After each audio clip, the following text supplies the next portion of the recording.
ইউরোপীয় ইউনিয়ন আশ্রয় প্রার্থীদের ফিরিয়ে দেওয়ার প্রক্রিয়া দ্রুততর করতে 7টি দেশকে নিরাপদ উৎস দেশ হিসাবে ঘোষণা করেছে। এর তালিকায় রয়েছে কসোভো, বাংলাদেশ, কলম্বিয়া, মিশর, ভারত, মরক্কো ও তিউনিসিয়া।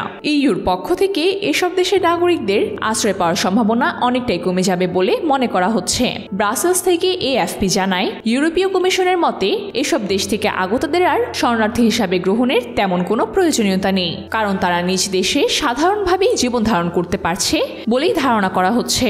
তবে এই সিদ্ধান্তকে ঘিরে শুরু হয়েছে তীব্র বিতর্ক ও সমালোচনা। ইইউর অভিবাসন কমিশনার ম্যাগনাস ব্রুনার জানিয়েছে, অনেক সদস্য রাষ্ট্রে আশ্রয় আবেদনের একটি বিশাল ব্যাকলগ রয়েছে, তাই দ্রুত সিদ্ধান্ত নেয়ার জন্য যা কিছু করা সম্ভব তাই করা জরুরি। তিনি মনে করেন, নিরাপদ দেশ হিসাবে চিহ্নিত করা হলে আবেদন প্রক্রিয়া বাছাইও দ্রুত হবে। তবে মানবাধিকার সংগঠনগুলোর অভিযোগ, এই উদ্যোগের ফলে আশ্রয় প্রার্থীদের প্রতি একটি নেতিবাচক দৃষ্টিভঙ্গি তৈরি হতে পারে। এতে এমন ধারণা জন্ম নিতে পারে এসব দেশের নাগরিকদের আবেদন অগ্রিমভাবে অযৌক্তিক বলে ধারণা করা হচ্ছে, যা এক ধরনের পক্ষপাতমূলক আচরণ। এই প্রক্রিয়া আন্তর্জাতিক মানবাধিকার চুক্তির মৌলনীতিকে লঙ্ঘন করতে পারে বলেও উদ্বেগ জানিয়েছে তারা।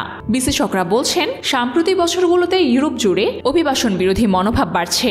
জনমত নেতিবাচক হওয়ায় ডানপন্থী ও কট্টর রাজনৈতিক দলগুলো এই ইস্যুকে রাজনৈতিক অস্ত্র হিসেবে ব্যবহার করছে। এর ফলে সদস্য দেশগুলোতে অনিয়মিত অভিবাসীদের প্রবেশ ঠেকানো এবং দ্রুত ফিরিয়ে পাঠানোর দাবিও জোরালো হয়েছে।